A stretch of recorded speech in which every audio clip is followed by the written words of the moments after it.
Então, meus queridos, há toda uma possibilidade oculta no ser humano e talvez por isso a tradição fale de uma ciência oculta, ou às vezes muito mal compreendida a palavra ocultismo, que é a capacidade de despertar essas faculdades internas no ser humano, que a senhora Blavatsky, em seu livrinho O Ocultismo Prático, iguala a Raja Yoga.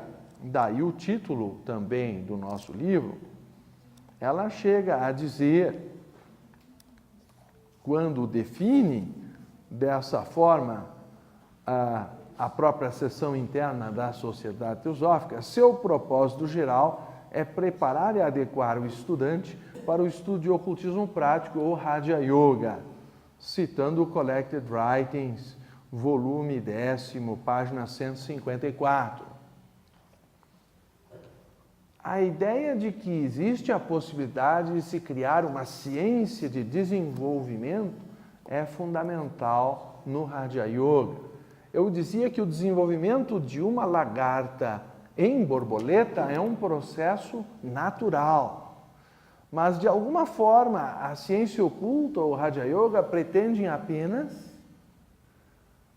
de certa forma, catalisar o processo natural por meio de esforços conduzidos científica ou sistematicamente com uma metodologia que vai culminar, é claro, na meditação, mas a meditação por si só não consegue produzir estes efeitos se o corpo e as emoções não forem preparados previamente, porque uma pessoa comum, de um modo geral, simplesmente não consegue meditar muito tempo a ponto de produzir o efeito de concentração necessário para que essa percepção interior possa ocorrer.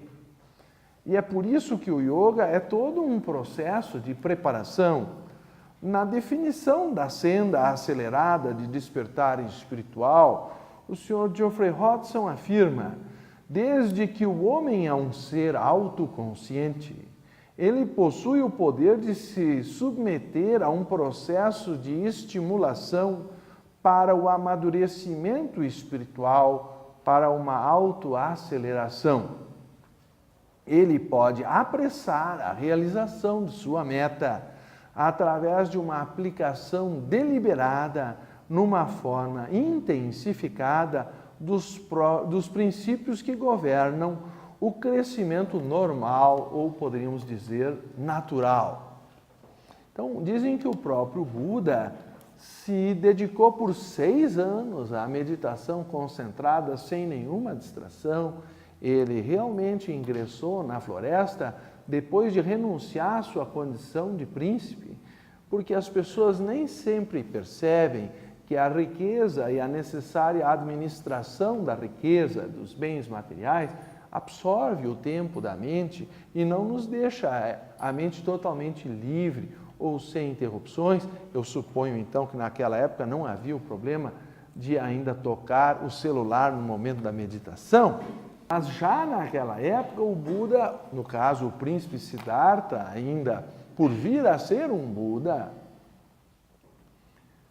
suspendeu, cortou todas as amarras que ele tivesse com o mundo para se dedicar na floresta à meditação continuada, até que ele atingiu esse estágio que é chamado no Oriente em geral de iluminação, ou despertar espiritual, pois a palavra Buda quer dizer o desperto, e consequentemente ele alcançou a libertação das diversas encarnações.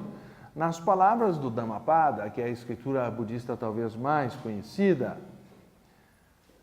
o homem que não procura aprender envelhece à maneira do boi, aumenta de peso, mas não de sabedoria. Muitos nascimentos atravessei no ciclo das vidas e das mortes. Em vão procurei o arquiteto da casa, da vida e da morte. Que miséria nascer e renascer sem fim. Conheço-te agora, ó arquiteto, seriam os desejos. Não mais construirás a casa quebradas estão as vigas, que seriam as paixões, desabou a cumieira, ou destruída foi a ignorância, não no sentido apenas do analfabetismo, mas principalmente da falta de autopercepção espiritual. Livre está a minha mente, pois cheguei à extinção dos desejos, ao imortal nirvana.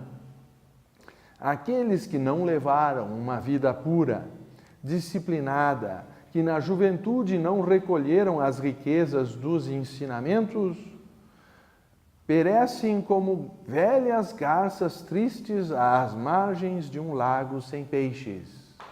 Os que não observaram a conduta conveniente e não recolheram na juventude as riquezas do saber, mais tarde são como arcos quebrados, só lhes resta lamentar as forças perdidas. Então, por duras que pareçam essas palavras atribuídas ao Buda, elas pretendem nos fazer perceber o valor do tempo que nós temos aqui ainda encarnados para tentar acelerar esse processo de despertar espiritual. Só que à luz da reencarnação, isso não é uma condenação, ele está nos dizendo, bom, então vai ter que começar de novo na próxima encarnação, que talvez esse corpo já não tenha mais vigor e força para a necessária disciplina que leva à iluminação. Por outro lado, isso é um aviso de que um dia nós temos que começar e não deixar simplesmente para a próxima encarnação, porque quanto antes eu puser em movimento as forças que vão concentrar a minha mente, então mais chance eu terei de progredir neste caminho. O aforismo 233 dos Yoga Sutras, que justamente trabalham com Raja Yoga, nós recomendaríamos esse livro, A Ciência do Yoga, do Dr. Taimini, como talvez uma tradução muito atualizada com os desenvolvimentos científicos, para que nós possamos ter uma boa referência desse trabalho sob um ponto de vista de um método progressivo, ou como ele pretende sustentar a ciência do yoga. No aforismo 233, os Yoga Sutras dizem: quando a mente é perturbada por pensamentos impróprios, a constante ponderação sobre os opostos é o remédio.